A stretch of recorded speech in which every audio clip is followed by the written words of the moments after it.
Good morning students. आज हम काव्य खंड का फर्स्ट चैप्टर आत्म परिचय पढ़ेंगे, जिसके कवि हरिवंश राय बच्चन जी हैं। तो हरिवंश राय बच्चन जी के बारे में पहले जान लेते हैं, क्योंकि आपके जो एग्जाम में बेटा उसमें कवि परिचय पूछा जाता है। तो जो बच्चन जी थे बेटा, हरिवंश राय बच्चन जी थे, ये आधुनिक हिंदी कवियों में इनका जो स्थान था वो महत्वपूर्ण स्थान था। इनका जो जन्म है बेटा वो 1907 में इलाहाबाद के कटरा मोहल्ले के कायस्थ परिवार में हुआ था। कायस्थ होता है बनिया परिवार में हुआ था, इनके पिता का नाम प्रताप नारायण था और वो अपने स्वभाव के कारण बहुत अधिक लोगों के प्रिय थे। बच्चन जी ने जो अपनी आरंभिक शिक्षा बेटा काशी में प्राप्त की और 1938 में इन्होंने इलाहाबाद विश्वविद्यालय से अंग्रेजी में एमए की परीक्षा पास की। कैम्ब्रिज विश्वविद्यालय से इन्होंने पीएचडी की उपाधि प्राप्त की और इसके बाद ये इलाहाबाद विश्वविद्यालय, जहाँ से इन्होंने एमए की थी, वहाँ पर अध्यापन कार्य करने लग गए।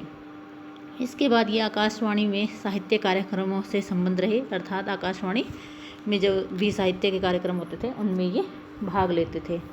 इनकी प्रतिभा से प्रभावित होकर के भारत सरकार ने इन्हें विदेश मंत्रालय के हिंदी विशेषज्ञ के रूप में इन्हें नियुक्त किया था और 1966 में इन्हें राज्यसभा के सदस्य के रूप में मनोनीत किया गया।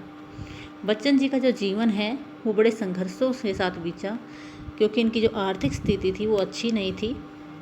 ये अध्यापक पद पर ही कार्यरत थे और इनकी जो पत्नी थी श्यामा, वो असाध्य रोग के कारण उनकी मृत्यु हो गई थी, उससे निराश होकर के पत्नी की मृत्यु की निराशा के कारण इनके जीवन में क्या बेटा दुख छा गया था। फिर 1942 में कवि ने तेजी बच्चन से दूसरा विवाह किया और तेजी बच्चन के आने के बाद इनके जीवन का भाग्य उदय हुआ और ये निरंतर प्रगति करने लगे।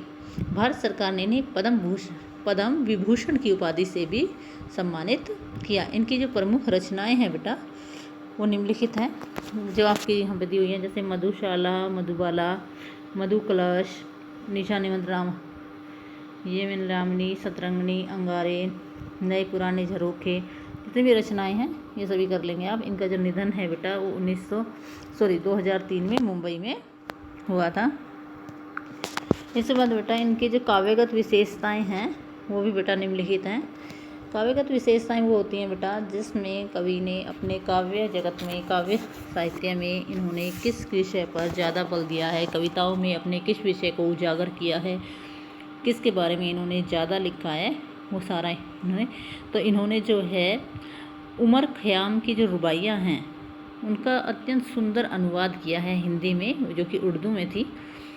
मधुशाला बच्चन जी की एक उल्लेखनीय रचना है और जिसमें इन्होंने प्रेम की मस्ती को दर्शाया है। इनकी कीर्ति आधार स्तंभ जो हैं, जैसे मधुशाला, मधुबाला, मधुकलश, जिनकी कीर्ति है वो इनके काव्य की आधार स्तंभ हैं। इन्होंने अपने काव्य में प्रेम भावना, मदमस्त जीवन, भाग्यवान के समर्थन देखने को मिलता है, अर्थात इन विषयों पर, प्रकृति के विषय में इन्होंने काफ़ी ज़्यादा लिखा है। इन्होंने व्यक्तिनिष्ठता, प्रेम और सौंदर्य के ऊपर, प्रकृति के ऊपर, मानवतावाद के ऊपर, सामाजिक जीवन का यथार्थ चित्रण किया है। इन्होंने अपनी कविताओं में आशा, सृजन होता है कुछ नया करने की जो चेष्टा होती है वो संसार में जगाने की कोशिश की है। ओके बेटा, ये इनके बारे में था। अब हम इनकी कविता पढ़ेंगे। ये कविता है आत्म परिचय जो कविता है बेटा वो हरिवंश राय बच्चन जी द्वारा लिखी गई है। आत्म परिचय कविता में कवि ने अपने प्रेम में व्यक्तित्व पर प्रकाश डाला है। आत्म परिचय होता है अपना परिचय देना, स्वयं का परिचय। इन्होंने अपने कर्तव्यों के प्रति, जो कवि थे वो अपने कर्तव्यों के प्रति सजग थे। वे अपने जीवन के कष्टों और बाधाओं का सामना करते हुए अपने प्रेम को जीवित रखना चाहते थे। प्रेम जो है वो उनके हृदय में भरा हुआ था। वे हमेशा अपनी प्रिया के जो प्रेम है उसमें खोए रहते थे और संसार के अन्य लोग जो हमेशा अपनी समस्याओं में उलझे रहते थे, कवि क्या करते थे, कभी भी सांसारिक जो समस्याएं थी उनमें उलझ करके नहीं रहते थे, बल्कि प्रेम में जीवन में ही विश्वास रखते थे। वो प्रेम को अधिक महत्व देते थे। कवि के हृदय में नए नए क्या होते थे, मनोभाव उत्पन्न होते थे। तो उन्हीं मनोभावों को कविता में उन्होंने दर्शाया है। तो देखिए, मैं जग जीवन का भार लिए फिरता हूँ, फिर भी जीवन में प्यार लिए फिरता हूँ। कवि कहता है कि मैं इस संसार में क्या है, कष्टों को, बाधाओं को, मुसीबतों से क्या हुआ हूँ, मैं दबा हुआ हूँ, लेकिन फिर भी मैं अपने जीवन में क्या है, प्रेम को लिए हुए फिर रहा हूँ। अर्थात मेरा जो जीवन है, मेरा जो हृदय है, वो अपनी मेरी प्रिया की यादों से क्या हुआ है, भरा हुआ है। ठीक है। कर दिया किसी ने झंकृत जिनको छूकर मैं सांसों के दो तार लिए फिरता हूँ। कह रहे हैं कि मेरा जो जीवन है वो प्रेम से भरा हुआ है। मेरी प्रिया की जो यादें हैं वो उसमें भरी हुई हैं। चाहे मेरे सामने कितने भी कष्ट आए, कितनी भी बाधाएं आए, रुकावटें आए, मैं अपने जो मेरा प्रेम में जीवन है उसी में जी करके क्या कर रहा हूँ, सुख की प्राप्ति कर रहा हूँ। कह रहे हैं कि मेरी प्रिया की जो यादें हैं, किसी ने मेरे हृदय में कर दिया, किसी ने झंकृत इनको छूकर, अर्थात किसी ने मेरी प्रिया की यादों को छू करके झंकृत कर दिया है, जिससे मेरी सांसों की जो संगीत की तारें हैं वो बजने लगी है। और उसके परिणाम स्वरूप मेरा जो जीवन है, सांसों के दो तार लिए फिरता हूँ, अर्थात मेरी जो सांसें हैं उसमें क्या बजने लगा है, संगीत बजने लगा है। क्यों संगीत बजने लगा है? क्योंकि मेरी प्रिया की जो यादें हैं वो क्या हो गई हैं, ताज़ा हो गई हैं। इसलिए मैं क्या करूँ, लेकिन मैं अपना जो जीवन है प्रेम के सहारे जीता जा रहा हूँ। नेक्स्ट देखिए, मैं स्नेह सुराह का पान किया करता हूँ, मैं कभी न जग का ध्यान किया करता हूँ। जग पूछ रहा उनको जो जग को गाते, मैं अपने मन का गान किया करता हूँ। कहते हैं कि मैं स्नेह सुरा क्या होते हैं, प्रेम रूपी मदिरा, सुरा होती है मदिरा, शराब, कि मैं प्रेम रूपी मदिरा का क्या करता हूँ, पान करता हूँ। पान अर्थात मैं प्रेम में ही अपना जीवन व्यतीत करता हूँ। मुझे सांसारिक जो बाधाएं हैं उनकी कोई चिंता नहीं है, अर्थात मुझे इस संसार का कोई ध्यान नहीं है, मुझे इस संसार से कोई लेना देना नहीं है। जग पूछ रहा उनको जो जग को गाते, करे इस संसार में लोग उसी को पूछते हैं जो लोग संसार की स्तुति करते हैं, अर्थात संसार को पूछते हैं। सामाजिकता, मैं तो क्या करता हूँ, जो लोग अपने सामाजिक दायित्वों में उलझे हुए रहते हैं तथा निजी सुख दुख का अपनी परवाह नहीं करते, जिसको अपने सुख दुख की कोई परवाह नहीं होती है, लेकिन मैं क्या करता हूँ, मैं अपने मन का गान किया करता हूँ। लेकिन मैं अपने मन से, अपने मन के गीतों में प्रेम रूपी जो गान है उसका ही गान किया करता हूँ। आशय यह है कि मेरी कविताओं में मेरे प्रेम में व्यक्तित्व का क्या हुआ है, कि अभिव्यक्ति हुई है, अर्थात मेरा जो जीवन है वो प्रेम से भरा हुआ है। दोबारा देखिए बेटा इसको, कि मैं स्नेह सुरा का पान किया करता हूँ, मैं कभी न जग का ध्यान किया करता हूँ, कि मैं स्नेह रूपी, प्रेम रूपी मदिरा का पान करता हूँ, अर्थात प्रेम में ही मैं अपना जीवन व्यतीत करता हूँ। मैं कभी न जग का ध्यान किया करता हूँ, अर्थात मैं इस संसार का कभी भी ध्यान नहीं करता, अर्थात संसार से मुझे कोई मतलब नहीं है। संसार के बारे में वो लोग सोचते हैं जो लोग संसार के गीत गाते हैं, अर्थात संसार उन लोगों की स्तुति करते हैं, सामाजिक अपने दायित्वों में, कार्यों में उलझे रहते हैं। लेकिन मेरा मन तो प्रेम रूपी, जो प्रेम में व्यक्तित्व है मेरा, अर्थात प्रेम के जो भाव हैं मेरे मन में वही भरे हुए हैं और मैं उन्हीं का गान किया करता हूँ। थर्ड देखिए बेटा, मैं निज उर के उद्गार लिए फिरता हूँ, मैं निज उर के उपहार लिए फिरता हूँ, है यह अपूर्ण संसार न मुझको भाता, मैं स्वप्नों का संसार लिए फिरता हूँ। कह रहा है कि मैं अपने हृदय में, उर होता है हृदय में, उद्गार लिए फिरता हूँ। उद्गार क्या होता है बेटा, भाव, प्रेम रूपी भाव को लिए हुए फिर रहा हूँ। मैं अपने हृदय में प्रेम रूपी भाव को लिए हुए फिर रहा हूँ। मैं निज उर के उपहार लिए फिरता हूँ और मैं अपने हृदय में प्रेम रूपी जो भेंटें हैं लोगों को देने के लिए फिर रहा हूँ, अर्थात प्रेम रूपी भेंटों को ही मैं बांटना चाहता हूँ। है यह अपूर्ण संसार न मुझको भाता, मैं स्वप्नों का संसार लिए बढ़ता हूँ। कह रहे कि जो कवि है उसको यह संसार, जो प्रेम में संसार नहीं है, वह उन्हें अपूर्ण लग रहा है, कि आधा संसार है, पूर्ण नहीं है। तो कवि कहता है कि अपूर्ण संसार, जो प्रेमहीन जो संसार है, वह मुझको अच्छा भाता मीन्स अच्छा नहीं लगता है, इसलिए मैं अपने स्वप्नों का संसार लिए फिरता हूँ, अर्थात मैं अपने स्वप्न में भी प्रेम में संसार की कल्पना कर रहा हूँ और प्रेम में जीवन में ही जीना चाहता हूँ। फोर्थ देखिए बेटा, मैं जला हृदय में अग्नि दहा करता हूँ, सुख दुख दोनों में मग्न रहा करता हूँ। जग भवसागर तरने को नाव बनाए, मैं भव मोजों पर मस्त बहा करता हूँ। कवि कहता है कि मैं जला हृदय में अग्नि दहा करता हूँ, कि मैं अपने हृदय में प्रेम रूपी जो अग्नि है उसको जला रहा हूँ और उसी में क्या हूँ, स्वयं भी जल रहा हूँ। सुख दुख दोनों में मग्न रहता हूँ, और मेरे जीवन में सुख आए या दुख आए मैं दोनों में ही क्या रहता हूँ, मस्त रहता हूँ। अर्थात मुझे सुख दुख से कोई प्रभाव, मेरे जीवन में कोई प्रभाव नहीं पड़ता। क्यों नहीं पड़ता? क्योंकि मेरा जो हृदय है वो प्रेम से भरा हुआ है। जग भव सागर तरने को नाव बनाए, मैं भव मोजों पर मस्त बहा करता हूँ। कह रहे हैं कि यह संसार जो है वो इस संसारिक बाधाओं से मुक्ति पाने के लिए, इस सागर को पार करने के लिए कोई ना कोई क्या करते हैं, नाव बनाए में कोई ना कोई उपाय सोचते रहते हैं, कोई ना कोई माध्यम बनाते हैं। परंतु जो कवि है वो अपनी प्रेम रूपी नाव में बैठ करके, प्रेम रूपी नाव में बैठ करके बेटा सांसारिक बाधाओं को पार करते हुए भव मोजों पर, अर्थात लहरों पर, ठीक है, जो समुद्र की लहरें हैं उनमें क्या कर रहा है, मस्त बहा करता है।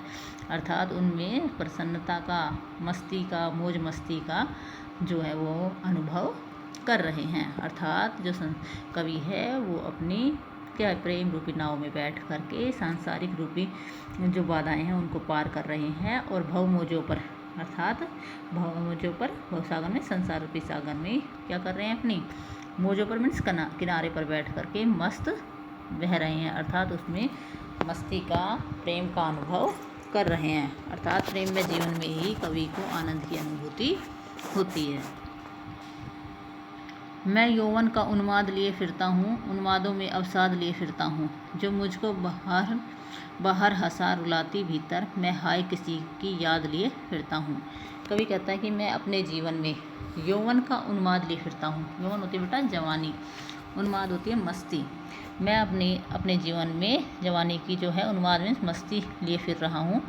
अर्थात मेरे जीवन में अभी यौवन है, उन्मादों में अवसाद लिए फिरता हूँ, और मैं उन्हीं में, उन्मादों में ही क्या कहें, उन्माद में मस्ती में ही दुख और निराशा को भी लिए हुए फिर रहा हूँ।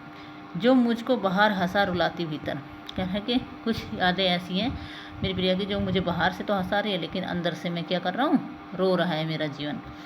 मैं हाय किसी की याद लिए फिरता हूँ। अर्थात कवि जो है अपनी प्रिया को याद करके कभी कभी क्या हो जाते हैं, दुखी हो जाते हैं। तो कहते हैं कि मैं अपनी प्रिया की जो यादें हैं वो अपने मन में, हृदय में लिए हुए फिर रहा हूँ। नेक्स्ट देखिए बेटा, कर यतन मिटे सब, सत्य किसी ने न जाना, नादान वही है हाय जहाँ पर दाना। फिर मूढ़ न क्या जग जो इस पर भी सीखे, मैं सीख रहा हूँ सीखा ज्ञान भुलाना। कवि कहता है कि कर यतन मिटे सब, सत्य किसी ने जाना। बेटा कवि इसमें कहना चाहते हैं कि कर यतन, कि जो संसार के जो लोग हैं वो यतन करके कि क्या कर रहे हैं, प्रयास कर रहे हैं, और वो क्या गए हैं, थक गए हैं, प्रयास कर करके थक गए हैं, लेकिन वो सच्चाई को, वास्तविकता को पहचान नहीं पाए हैं। अर्थात उन्होंने वास्तविकता को जानने की कोशिश नहीं की है, सत्य को पहचान नहीं पाए हैं। क्यों नहीं पहचान पाए हैं बेटा? क्योंकि वो लोग क्या है, जो संसार के लोग हैं वो सच्ची दौलत को छोड़ करके संसार के धन, वैभव, भोग विलास की जो सामग्री है उसको इकट्ठा करने में लगे हुए हैं। वो सभी लोग क्या हैं, नादान हैं। नादान मीन्स मूर्ख हैं। हाय जहाँ पर जाना, जहाँ पर क्या है, जहाँ पर जो वस्तु हमें सुख का अनुभव करा सकती है उस वस्तु को छोड़ करके लोग धन वैभव को जोड़ने में लगे हुए हैं। तो ऐसे जो लोग हैं जो धन वैभव भोग विलास की सामग्री को इकट्ठा कर रहे हैं, उनको कवि कहता है कि वो लोग मेरे दृष्टि में क्या है, मूर्ख हैं। क्यों मूर्ख हैं? फिर मूढ़ ने क्या जग जो इस जग में सीखे, कह रहे कि वो लोग तो बड़े मूर्ख हैं इस संसार में। क्यों मूर्ख हैं? जो इतना होने पर भी उनके साथ इतनी परिस्थितियाँ इतनी उनकी ख़राब हो जाती है, परेशानी कष्ट का उन्हें अनुभव होता है, फिर भी वो इस संसार में वास्तविकता को पहचान नहीं पाए हैं। उसी दर्द में, कष्ट में वो अपना जीवन व्यतीत कर रहे हैं। मैं सीख रहा हूँ सीखा ज्ञान भुलाना। कवि कहता है कि मैंने इस संसार से जो भी प्राप्त किया है, जो भी ज्ञान सीखा है, मैं उसको भुलाना चाहता हूँ। क्योंकि कवि की दृष्टि में जो संसारिक ज्ञान है वो क्या है, दुख देने वाला है, कष्ट देने वाला है। तो कवि जो है वो सांसारिक ज्ञान को भुला करके प्रेम और मस्ती में अपना जीवन जीना चाहता है। और जो लोग प्रेम और मस्ती में जीवन न जी करके सांसारिक धन वैभव भोग विलास की जो सामग्री को इकट्ठा कर रहे हैं, धन दौलत को जो इकट्ठा कर रहे हैं, वो लोग संसार के जाल में उलझ करके ही रह जाते हैं और सच्चे सुख को प्राप्त नहीं कर पाते हैं। इसी कारण कवि ने उन्हें मूर्ख कहा है। नेक्स्ट देखिए बेटा, मैं और जग और कहाँ का नाता, मैं बना कितने जग रोज मिटाता, जग किसी पृथ्वी पर जोड़ा करता वैभव, मैं प्रति पग से उस पृथ्वी को ठुकराता। कवि कहता है कि मैं और यह संसार, ठीक है, मेरा और इस संसार से कोई नाता नहीं है। अर्थात ये जो संसार है वो इतना लंबा चौड़ा है कि उसमें उससे साथ जो कवि की जो भावनाएं हैं, ठीक है, वो क्या है, भिन्न है। कवि जो है वो प्रेम में जीवन में विश्वास रखते हैं और जो संसार है वो सांसारिक दुनियादारी में विश्वास रखते हैं। तो कवि जो है वो सांसारिक जो जिम्मेदारियां होती हैं, सांसारिक जो लोगों के जो कर्तव्य होते हैं, उनसे विमुख होकर के प्रेम में जीवन को ही जीना चाहते हैं। तो कवि कहता है कि मैं बना कितने जग रोज मिटाता, कह रहे कि मैं अपने सोपन में प्रेम में जीवन के रोज़ एक प्रेम में संसार की क्या करता हूँ, कल्पना करता हूँ। और सुबह उठता हूँ तो वह क्या हो जाता है, मिट जाता है। क्योंकि जो स्वप्न कवि देख रहे हैं प्रेम में संसार का, वो उनका क्या हो रहा है बेटा, सिद्ध नहीं हो रहा है। लोग उस चीज़ को नहीं मान रहे हैं। इसलिए कवि कहता है कि मैं सपने में रोज़ प्रेम में संसार की कल्पना करता हूँ और वह संसार सुबह उठकर क्या होता है, मिट जाता है। जग जिस पृथ्वी पर जोड़ा करता वैभव, मैं प्रति पग से उस पृथ्वी को ठुकराता। कवि कहता है कि जो संसार, जो पृथ्वी पर रह करके जो लोग धन संपत्ति और वैभव को जोड़ रहे हैं, ठीक है, ऐसे धन वैभव को, ऐसी पृथ्वी को मैं प्रति पग, हर पल क्या करता हूँ, ऐसी पृथ्वी को ठुकरा रहा हूँ, अर्थात ठोकर मार रहा हूँ। अर्थात मुझे धन वैभव की कोई लालसा नहीं है। मैं हर कदम पर जो धन वैभव है, इसे संसार को ठुकराते चला जा रहा हूँ। और मेरे मन में जो सुख समृद्धि की कोई इच्छा नहीं है। क्यों नहीं है? क्योंकि उनका जीवन प्रेम से भरा हुआ है। उनका जो मन है वो प्रेम में विचारों से, भावनाओं से ओतप्रोत है। नेक्स्ट देखिए बेटा, मैं निज रोदन में राग लिए फिरता हूँ, शीतल वाणी में आग लिए फिरता हूँ, हो जिस पर भूपों के प्रसाद निछावर, मैं भय खंडर का भाग लिए फिरता हूँ। कवि कहता है कि मैं अपने निज रोदन में राग लिए फिरता हूँ। अर्थात कवि जो है वो संसार देख करके बहुत दुखी हो जाता है और अपने रोदन में, अर्थात अपने गान में, जो कवि है अपने गीत में प्रेम के आंसुओं को बहा रहा है। रोने क्या, प्रेम छिपा हुआ, जो उनके आंसू है उसमें भी क्या छिपा हुआ है, प्रेम छिपा हुआ है। शीतल वाणी में आग लिए फिरता हूँ। और कवि कहता है मैं अपनी शीतल वाणी से इस प्रेम में संसार को इस संसार में फैलाना चाहता हूँ। शीतल वाणी में आग लिए फिरता हूँ, अर्थात मैं अपनी शीतल और कोमल वाणी में प्रेम विरह की जो अग्नि है वो लिए हुए फिर रहा हूँ। अर्थात उस अग्नि से, प्रेम विरह की जो अग्नि प्रिया उनके पास नहीं है, तो उनका जो हृदय वो जल भी रहा है। हो जिस पर भूप के प्रसाद निछावर, मैं वह खंडर का भाग लिए फिरता हूँ। कवि कहता है कि प्रेम तो बड़े बड़े राजा महाराजाओं और महलों पर भी न्यौछावर कर देते हैं। जो प्रेम होता है उस पर तो बड़े बड़े जो राजा महाराजा थे वो अपने महल जो थे उनको भी न्यौछावर कर देते थे। परंतु मेरा जो प्रेम है वो निराशा के कारण टूटे फूटे खंडर जैसा हो गया है। क्यों खंडर जैसा हो गया है बेटा? क्योंकि यह संसार क्या है, उस मूल्यवान प्रेम की कीमत को नहीं पहचानता है। और कवि अपनी विरह भावना से अत्यधिक क्या कर रहा है, भावना से अत्यधिक प्रेम करता है और कभी उसी जीवन में जीना चाहता है। नेक्स्ट देखिए, मैं रोया इसको तुम कहते हो गाना, मैं फूट पड़ा तुम कहते छंद बनाना, क्यों कवि कहकर संसार मुझे अपनाए, मैं दुनिया का हूँ एक नया दीवाना। कवि कहता है कि मेरी जो कविता है, जो गीत हैं, इसे कोई गाना या कोई गाना नहीं है, ये क्या है, बल्कि मेरे हृदय का क्या है, एक करुण जो रुदन है, रुदन मीन्स रोना है। मेरी जो विरह वेदना है वो क्या है, प्रेम की निराशा के कारण मेरी जो भावनाएं हैं वो अत्यधिक आवेग के साथ व्यक्त हो रही हैं। अर्थात मेरा जो हृदय है वो अत्यधिक दुखी हो रहा है और मेरे हृदय में जो प्रेम की जो निराशा के कारण जो भावनाएं उत्पन्न हो रही हैं वो ही मैं व्यक्त कर रहा हूँ। फूट पड़ा तुम कहते छंद बनाना, और तुम इसे क्या कह रहे हो, छंद बनाना, छंद की संज्ञा दे रहे हो।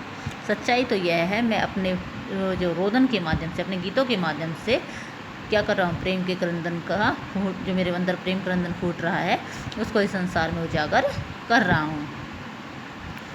संसार जो है मुझे कवि समझकर क्यों अपनाना चाहता है, कहता है क्यों कवि कहकर संसार मुझे अपनाए, कि कवि कह करके कि मैं बस कवि हूँ, इस दृष्टि से ही लोग मुझे अपनाना क्यों चाहते हैं। मैं तो प्रेम का दीवाना हूँ, अर्थात मेरा जो हृदय है वो प्रेम की मस्ती से भरा हुआ है। मैं दुनिया का हूँ एक नया दीवाना, मैं तो इस दुनिया में क्या हूँ, एक प्रेम का नया दीवाना हूँ, जो मैं अपने हृदय में प्रेम की मस्ती लिए हुए फिर रहा हूँ, और मैं अपने गीतों के माध्यम से प्रेम प्रेम की भावनाओं को प्रकट करना चाहता हूँ। संसार को भी प्रेम में जीवन में जीना जीवन व्यतीत करवाना चाहता हूँ। मैं दीवानों का वेश लिए फिरता हूँ, मैं मादकता निशेष लिए फिरता हूँ, जिसको सुनकर जग झूम उठे लहराए, मैं मस्ती का संदेश लिए फिरता हूँ। कवि कहता है कि मैं अब क्या हूँ, एक दीवानों का वेश, अर्थात मेरा कोई वेश इस संसार में जो मेरी वेशभूषा है, जो मैंने धारण की हुई है, जिसके धारण करके मैं विचरण कर रहा हूँ, वो एक दीवानों की वेशभूषा है, इसलिए लोग मुझे क्या समझ रहे हैं, दीवाना समझ रहे हैं।